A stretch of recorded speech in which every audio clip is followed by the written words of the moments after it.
Hello everyone, welcome to Soni knowledge academy. I am Manisha Soni. आज इस class में हम बात करेंगे नेक्स्ट सेल ऑर्गेनेल के बारे में, जो कि है गोल्जी अपरेटस। लास्ट क्लास में हमने सेल ऑर्गेनेल्स को स्टार्ट किया था। हमने जाना था कि जिस तरह से हमारी बॉडी में डिफरेंट ऑर्गन्स होते हैं और वो हमारी बॉडी के अलग अलग फंक्शंस को प्ले करते हैं।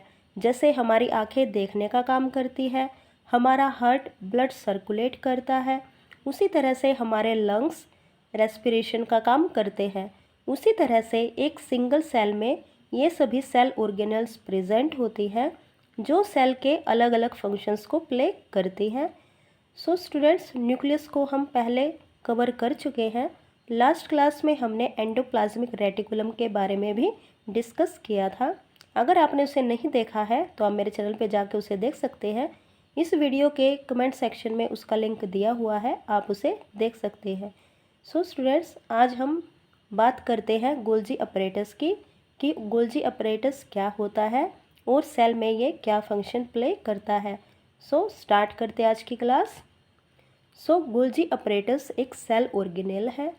गोल्जी अपरेटस को गोल्जी कॉम्प्लेक्स भी कहा जाता है, इसे गोल्जी बॉडी भी कहा जाता है। अगर हम बात करें कि गोल्जी अपरेटस को सबसे पहले किसने डिस्कवर किया था, तो एक साइंटिस्ट थे जिनका नाम था कैमिलो गोल्जी। इन्होंने ही सबसे पहले एक सेल में गोल्जी अपरेटस को ऑब्जर्व किया था, इन्होंने ही इसे डिस्कवर किया था। ये देखिए स्टूडेंट्स, हमें ये एक डायग्राम दिखाई दे रहा है। ये एक प्लांट सेल का डायग्राम है, जिसमें हमें साइटोप्लाज्म में डिफरेंट सेल ऑर्गेनल्स दिखाई दे रहे हैं। तो ये देखिए students, this is the Golgi apparatus. ये गोल्जी अपरेटस सेल ऑर्गेनेल है और ये न्यूक्लियस और एंडोप्लाज्मिक रेटिकुलम के पास ही प्रेजेंट होता है। तो चलिए स्टूडेंट्स, अब हम जानते हैं कि गोल्जी अपरेटस का स्ट्रक्चर कैसा होता है और इसका सेल में क्या फंक्शन होता है। सो स्टूडेंट्स, अब हम बात करते हैं गोल्जी अपरेटस के स्ट्रक्चर की। तो गोल्जी अपरेटस एक मेम्ब्रेन बाउंड ऑर्गेनेल है। इसके ऊपर एक मेम्ब्रेन होती है जो इसे एक्सटर्नल इन्वायरमेंट से अलग करती है। सो स्टूडेंट्स, जो गोल्जी अपरेटस है ये बहुत सारे फ्लैटेंड सिस्टर्ने से बना होता है और वेसिकल से बना होता है। जो सिस्टर्ने होते हैं वो सैक लाइक स्ट्रक्चर होते हैं, जो कि फ्लैट होते हैं और ये बहुत सारे होते हैं और इन्हीं सिस्टर्ने से वेसिकल्स बनते हैं। सो ये देखिए स्टूडेंट्स, ये गोल्जी अपरेटस का हमें स्ट्रक्चर दिखाई दे रहा है।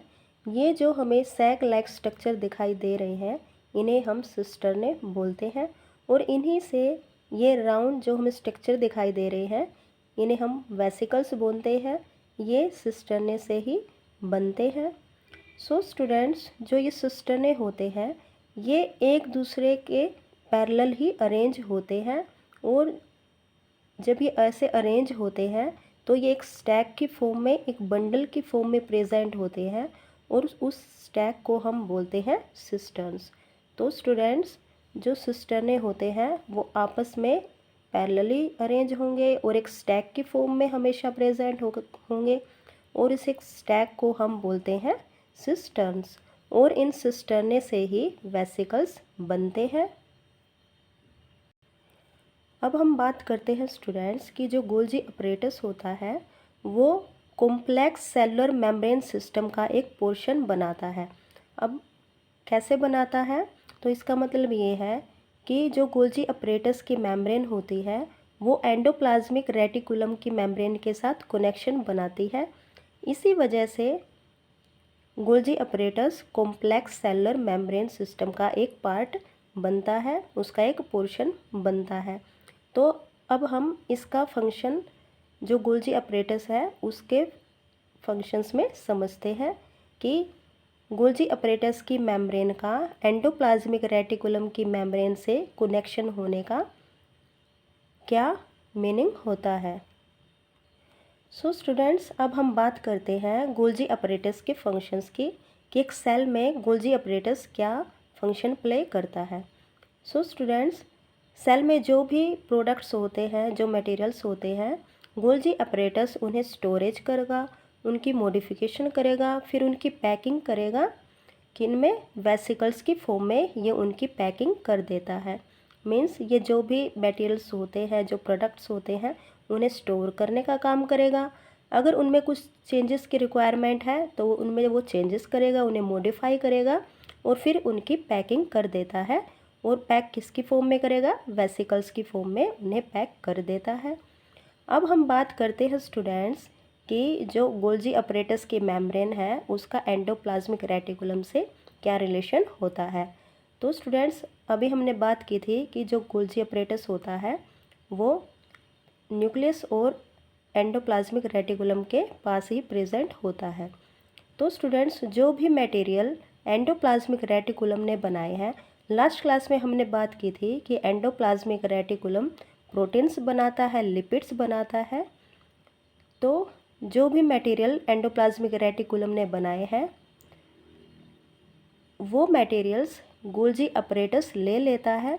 फिर गोल्जी अपरेटस उन्हें पैक करेगा वेसिकल्स की फॉर्म में और फिर उन्हें सेल में डिलीवर कर देता है। मीन्स एक सेल के अंदर जो भी टारगेट होगा, जहाँ भी उन मटेरियल की ज़रूरत होगी, गोल्जी अपरेटस उन्हें पहुंचा देता है।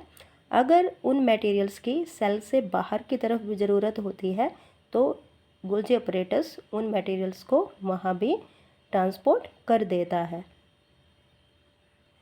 इसका नेक्स्ट फंक्शन है कि गोल्जी अपरेटस ही सिंपल शुगर से कॉम्प्लेक्स शुगर बनाता है। सिंपल शुगर आपस में मिलके कॉम्प्लेक्स शुगर बना देती है और गोल्जी अपरेटस से ही लाइजोसोम्स बनते हैं। लाइजोसोम भी एक सेल ऑर्गेनेल है, इसको हम नेक्स्ट क्लास में पढ़ेंगे। सो स्टूडेंट्स गोल्जी अपरेटस के सभी इंपॉर्टेंट पॉइंट्स को हम कवर कर चुके हैं। आई होप आपको गोल्जी अपरेटस अच्छे से समझ में आया होगा। आप इस वीडियो को लाइक करें, शेयर करें। चैनल पे नए हैं तो चैनल को सब्सक्राइब करें, बेल आइकन को भी प्रेस करें ताकि हर नई वीडियो की नोटिफिकेशन आपको मिल जाए।